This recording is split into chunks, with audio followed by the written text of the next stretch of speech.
Actually, it's Herbert and Cristiano. So my name is Herbert Bos. I'm presenting together with Cristiano Giuffrida our work on poking holes. And if you look carefully, we are actually the last authors on the paper. So the reason that we are presenting is that our student Angelos is sick. He called in sick. He called us from the airport. He was at the gate and said, "I can't board. I'm not feeling well. Sorry." And so I said, that's really bad. But send me your latest version of your slides, and we'll see what we can do. And then he said, "Wait, what slides?" Right? So and so for the students in the audience, I wanna just say, we love this, right? So we really like to make a presentation a day in advance of a conference, all the way from scratch. But anyway, let's see what we're gonna look at today. What we're gonna do is again attack information hiding, and we're gonna assume the ideal implementation of information hiding, even if that is not available today. And what we're gonna see is that we can break information hiding without some of the assumptions that we saw in the previous talk in seconds, right? And I'm going to use very few probes to do that, and the primitives that we need for that are pervasive in modern software, especially server programs. Okay, so that's what we're going to do. In the previous talk, we already saw that ASLR today doesn't give you a very strong protection in and of itself, but it's still a pivotal defense in other techniques that are much more powerful in the way they protect your systems. So all of these defenses rely on randomization, although it's not randomization by itself that provides a strong protection. So shadow stacks were an example of that. You separate the stack which contains the sensitive information and you put it somewhere else where the attacker cannot find it, right? That is the idea. And just so ASLR has been around for some 15 years now, and to show you how this has changed, the defenses have changed, we put together a little timeline.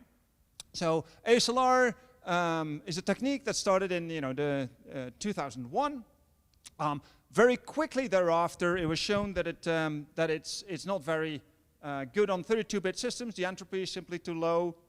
But over time, the technique was improved. 64-bit machines became common, and we got more finer-grained ASLR. So things were pretty good for some time, until a couple of years ago when just-in-time code reuse showed that an attacker needs only a single information leak to chase pointers and thus find all the gadgets, all the information that it needs to stitch together a malicious payload.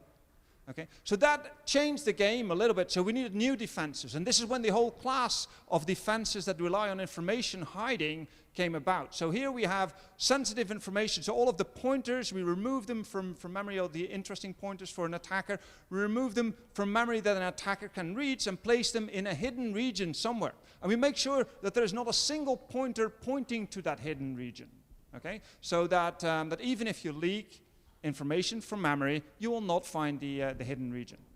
Okay. Now, it turned out that if you have a really, really large hidden region, an attacker might still be able to find it by means of side channels. Okay. So this was shown in 2015, but in more recent defenses, the focus has been on really small hidden regions. Okay. And the current state of the art is, I think what we just saw in the previous presentation, if we are able to, even if it's a small amount of memory in the hidden region, but we can grow it, for instance, by means of threat spraying, we might still be able to reduce the entropy sufficiently to break information hiding. Now, in this talk, we're going to assume ideal information hiding. So it's the smallest possible chunk of secret information that you can find, say 4K, 1 page. Okay. We're going to assume there's not a single pointer in memory that points to this. There's a dedicated register that points to this, and no memory pointers that point to it. It's as small as possible, and moreover, it does not grow during the execution of the program. So threat spraying, where we actually increase the size of the hidden region, would not work in this particular case. Also, similar attacks would not work. So we don't grow the hidden region. That's the assumption. Now, this is all done in general, the information hiding techniques, so that we can have a threat model where an arbitrary read-write primitive is okay, right? So this is the assumption for these more powerful defenses. Okay, so our question, of course, is, the research question is, how safe is this if we have this ideal information hiding technique? Okay, and to answer that, we're going to look at a Linux process in memory, and it's a position-independent executable, which looks roughly like this. So at the top we have the stack.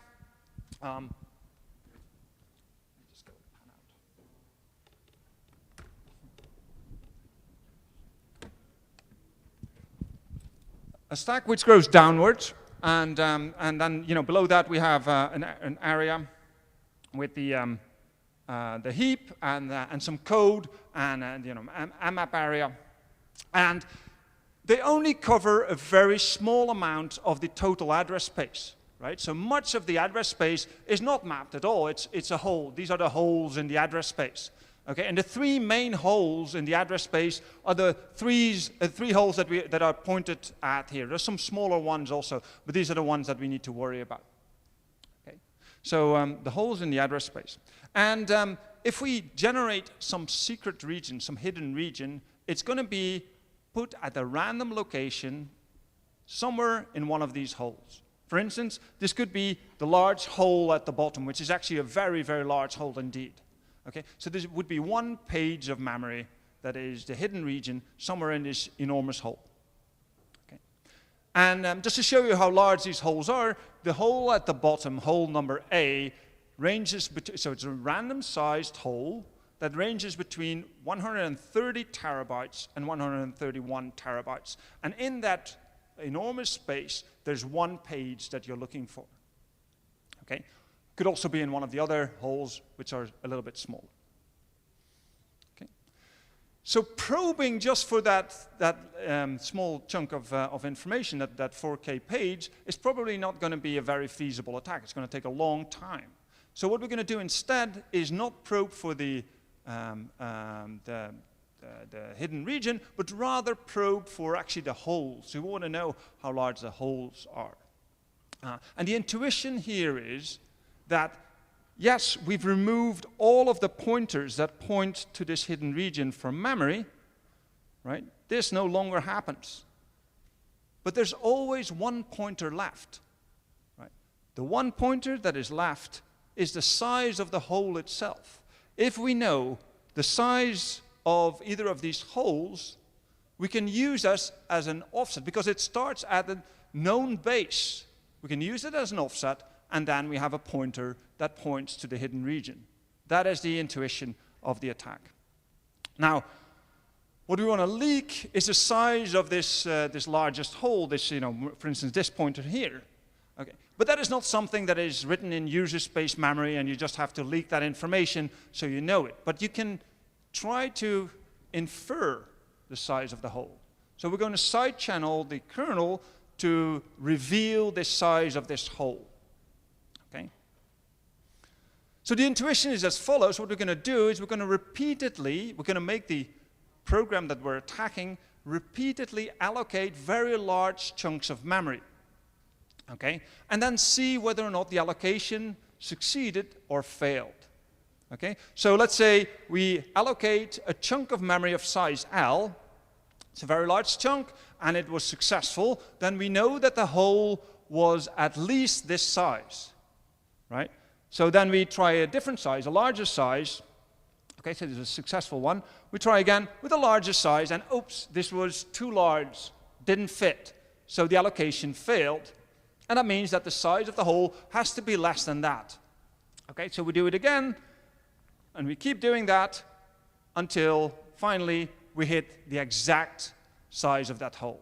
Okay, and as you can probably guess, this is a binary search. So it's very quick. We need very few probes to do this. Okay, so then we find the right size. So the way we do this in practice is we're going to use what we termed ephemeral allocation primitives. So this is something that does an allocation on your victim program And it has a very short lifetime. For instance, the lifetime of a request. You make a request to a server, it allocates some memory, does some stuff, sends back a reply, and frees the memory.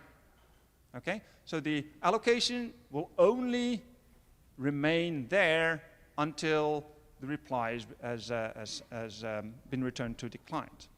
So the strategy that we have is, for instance, in a client-server scenario, we have a client that constantly sends requests to the server asking it to allocate memory. So there has to be a way the attacker has to control the size of the allocation. We'll talk about that in a minute. Once the attacker has that, you can just repeatedly send requests to the server to allocate, and then it will be freed again. Okay? So for explanation purposes, just for the simplicity of it, we're going to assume that there's only a single hidden region, and it happens to be allocated in the largest hole. Okay? This is the most likely scenario, but in the paper, if you're interested, we also generalize this. What if we have multiple regions, multiple hidden regions that are maybe allocated in different holes? Okay? Just for simplicity, we're going to assume the single region and the largest hole. So if we allocate a hidden region in hole A, the hidden region will split the hole in two holes, right? So there's an area that is above the hidden region, and an area that's below the hidden region. And we find the size of the largest hole there via this binary search. And to do that, we basically maintain two values, two estimates. One for the lower estimate for the size of this hole, lower, which is the total size of the, this is the minimum size of the hole that it could have possibly been, so 130 terabytes, minus this one page, minus the 4 kilobytes, divided by 2. Okay? So that is, at least the size of this hole. And then there's an upper estimate, so the maximum that it can be is the maximum size of this total hole, the size of hole A, minus this 4K page. Okay? And then we keep allocating and monitoring the success of the allocations. So here we see that the first allocation was successful, so we increased the lower estimate. Okay? And then the next allocation was not successful, so the upper estimate, the estimate of upper, has to be at least one page below this allocation, right? And so we keep doing that. The next one is successful, the next one is successful, and the last one is not successful. So now we know exactly the size of L. Okay?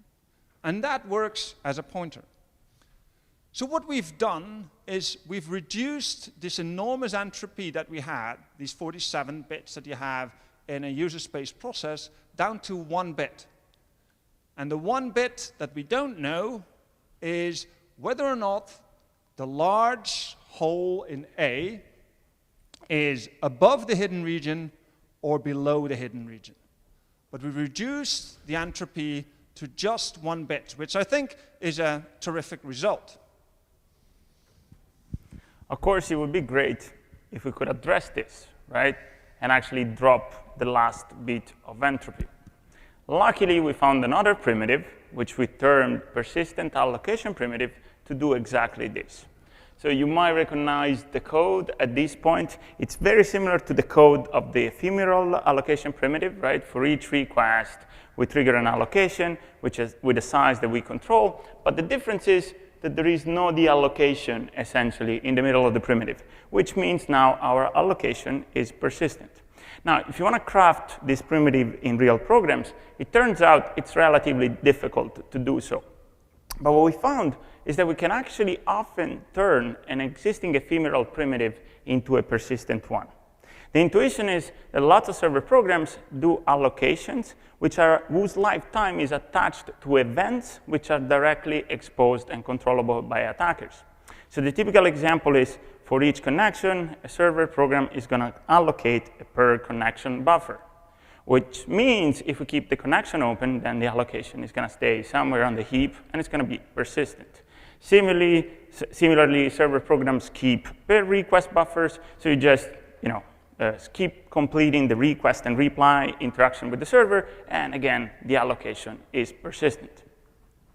Okay, so once we craft both an ephemeral primitive and a persistent primitive, we can finally drop the last bit and break even an ideal information hiding implementation. How do we do this in our end-to-end attack? We can go through the steps again. So in step 1, as you remember, we do binary search through our ephemeral primitive to quickly determine L.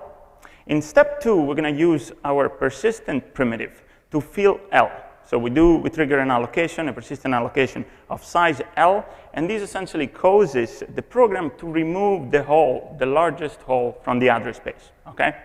Then in step 3, things are simple at this point, right? We fill the hole. All we have to do is reliably read memory with our arbitrary memory read primitive, and we're going to do so at hole button address, at the bottom of the hole, essentially, plus L, which we have already leaked.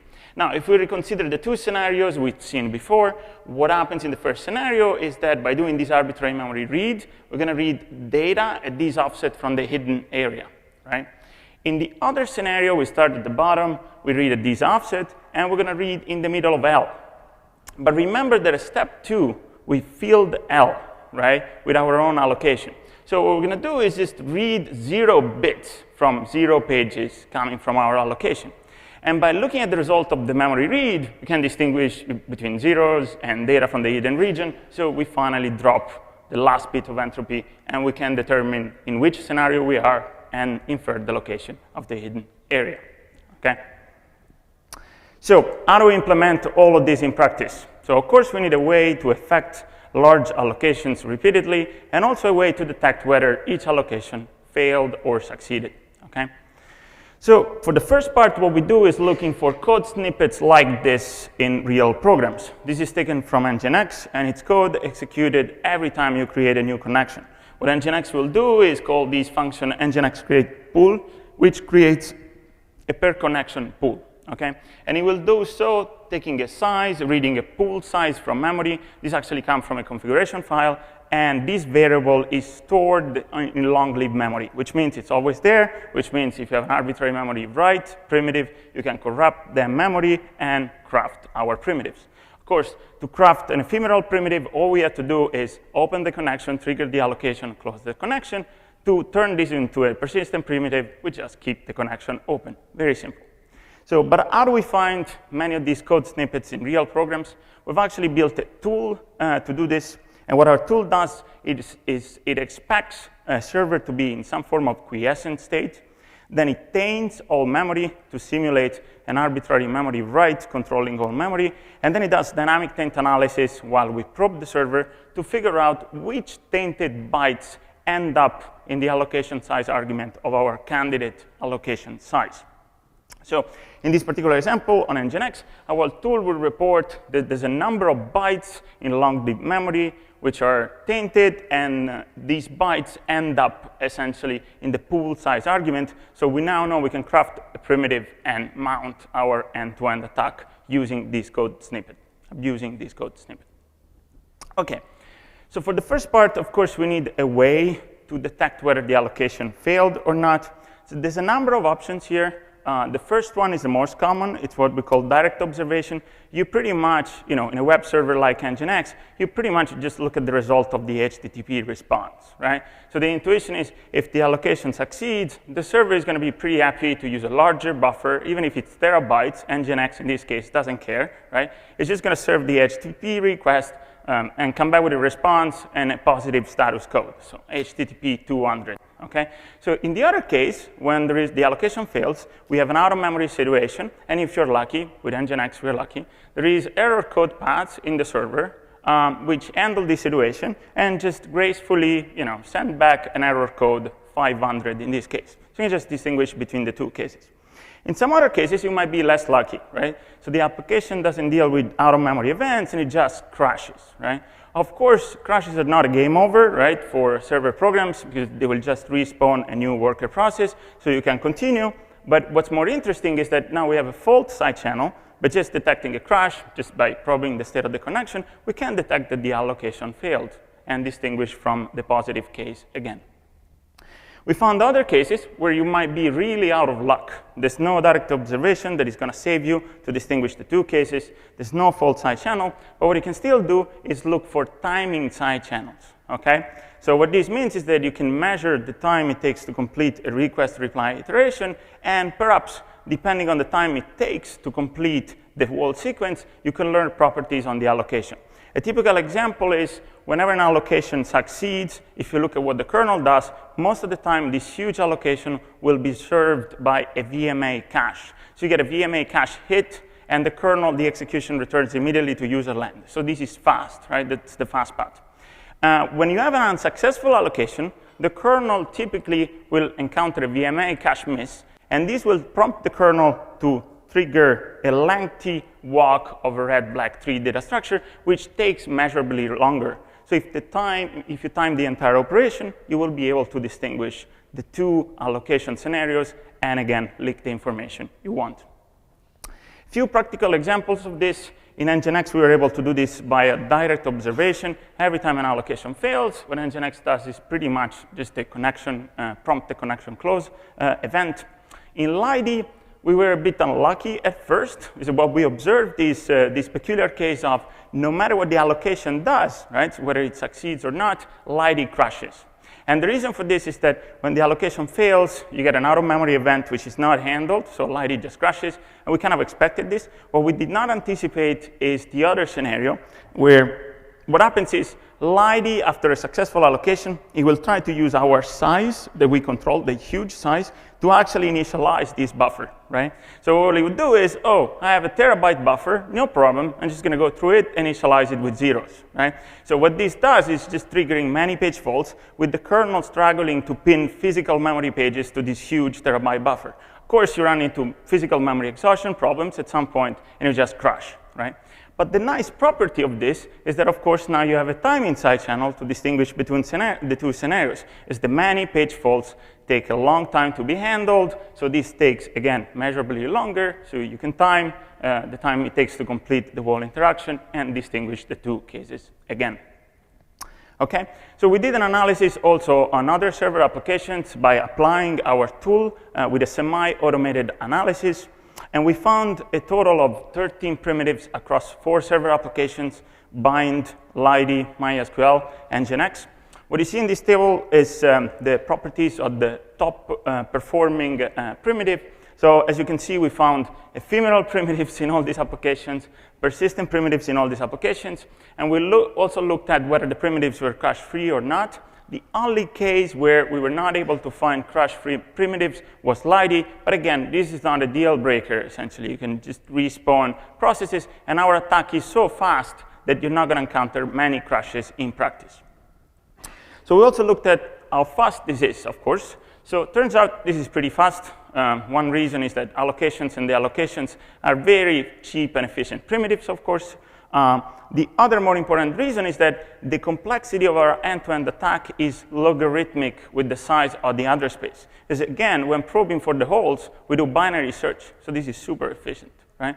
And this translates to just 37 probes in the very worst case on NGINX when probing for a single hole, essentially, for an ideal information hiding implementation, okay? And we can do all of this in a crash-free fashion and just completing the attack in a matter of seconds, or even milliseconds, depending on how fast your arbitrary memory write primitive actually is, okay? So if we contrast this with existing memory scanning primitives, which linearly scan the address space, say remote side channels, crop, of course, the time complexity of the end-to-end attack in this case is linear, which means it will take a long time before you can actually find an object which is as small as the hidden area for our ideal information hiding implementation. If you do some math, this is 2 to the power of 35 probes in the very worst case, of course. OK. So something I should mention is that all the results we reported on our server applications make an assumption. And the assumption is that memory overcommit is enabled. What this means is that the operating system should allow virtual allocations beyond the amount of available physical memory. So this is a relatively common setup in server settings. And in fact, it's even required by some applications, such as Redis, Hadoop, virtualization environments, and so on.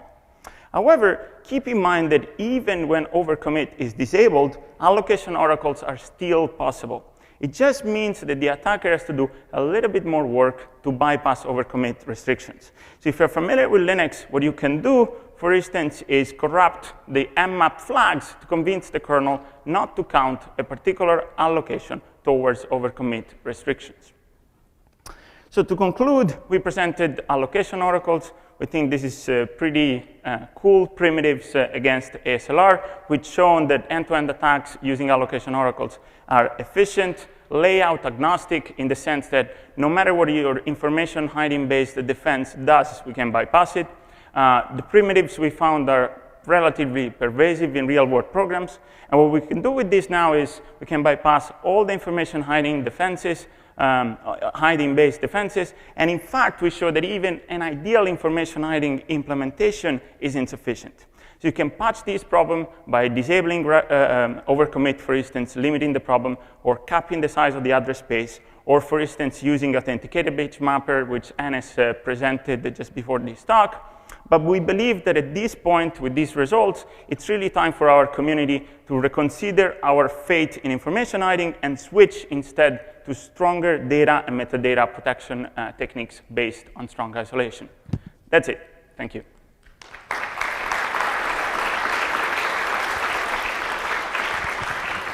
Yeah, thank you very much. So it was a very impressive talk given the preparation time. So maybe your students should get sick more frequently. Yeah. And there is the first question. So Ben. Yeah. Hi, Ben Stock, Standard University. Cool talk, thanks. I was wondering, you said that it takes some measurable time to allocate memory, so you can do that even in over the network. Does it also work for a remote attacker? I believe you probably tried this HTTP side channel over a local network connection, right? Or did you try it over the internet? So we tried basically, so everything we did and we tried over the network. The example I described on the VMA cache is just a speculative example because we actually didn't need that. So if I go back to my table, the only case, and sorry I'm not showing this here, but the only case was we really needed a time inside channel was Lighty. But this time inside channel you can literally do over the slowest network you want because you have so many space faults that so it's the strongest time inside channel you can ever imagine. Essentially, it takes a very long time for Lighty to crash, of course. So you can measure this easily over the network. Can you quantify very longs, like minutes, seconds, milliseconds? I think it's several seconds. Okay. I don't remember the exact figures, but it's several seconds. Okay. And if I remember correctly. I'll go before Depends on the amount of RAM you have, of course, right? Okay. So it's, and one other thing is, so at NDSS there was work presented on re-randomization of child processes for servers like Nginx. Would this, I mean, if in the crash case, this would also probably mean that the memory would be re-randomized, so the hidden information would be somewhere else, right? Would this prevent such attacks? Right, so if you have crash-free primitives and you're re-randomizing every time you crash, it will completely bypass that. But if you have, in the case of Lighty, we need crashes. So if there is randomization, this could be stopped, essentially. But that's one of the data points. All right, thanks. Yeah, Thorsten Holz, Ruhr University, Bochum. Do you think that there's a way to defend against this kind of attacks by, let's say, I do just many allocations of small pages just to spray my own memory space in order to hide the interesting things? Or is this... sorry, I didn't catch the first part of the question, Thorsten. Yeah, how to defend against this kind of attacks. So can I just spray my own address space with just random allocations, some kind of traps? Fake ones? Yeah, fake ones that will probably fill up my page table entries and everything, but still, is it feasible or not? So the problem with this countermeasure, we thought about this, right? So I think it's a feasible defense if you can somehow prevent the attackers from reading, essentially, from the target regions. The problem is that with allocation oracles, what we can do with the persistent primitives is literally fill the address space, right? So we show more details in the paper. But imagine with the combination of ephemeral and persistent, you will completely pollute the address space with 0 pages. And then if you have an arbitrary memory read, you can literally read from anywhere without crashing. And you can easily distinguish, again, 0 pages from actual data, assuming you can read that data. right? Then you will always be able to distinguish dummy objects, essentially. But you could deploy defenses that prevent the arbitrary memory read of sensitive data, and that approach would be more interesting. Hi, this is Ispos from Purdue University, and I found this type of attack very interesting, but after all, it's very easy for someone to mitigate it just by moving the hidden region in another hole. So in that case, can you do something similar, or? So mitigate this by? By just moving the hidden area in another hole. Is this possible, first of all? And if so? No, so keep in mind that, as Herbert suggested in the presentation, we overly simplified the details, right? We actually do not make, if you look at the paper, we do not make any assumption on the number of hidden regions that you have. You can have 1 million, you can have 1, 2, 3, and we do not make any assumptions on the actual hole. I'm just going to give you the intuition here, back to the first question, right? With a combination of ephemeral and persistent, what you're going to be doing is first leak the size of the largest hole in the address space, right? Then you fill it in with the persistent primitive. Then you go to the second largest hole. You repeat the binary search. You leak the size. You fill it in. You keep doing this until you pollute everything, and then you can do reliable, within the threat model, reliably read anything in the address space, and you have the coordinates of the different sizes of the holes you filled as guidelines, and then you basically poke around looking for, oh yeah, this looks like my hidden region number 3, right? And then you can fingerprint essentially everything and break any defenses. That's what we mean by layout agnostic. You can pretty much do this with any defense, provided you can do arbitrary memory reads, of course. So if I understand correctly, you can do something similar for the heap and stack allocations, for the hole between stack and heap, right? Yeah, absolutely. So it's completely layout agnostic. It doesn't really matter in which hole you are, so you're not safe. Mm-hmm. Oh, okay, thank you very much. Okay, great. Thanks the speakers again. Oh yeah.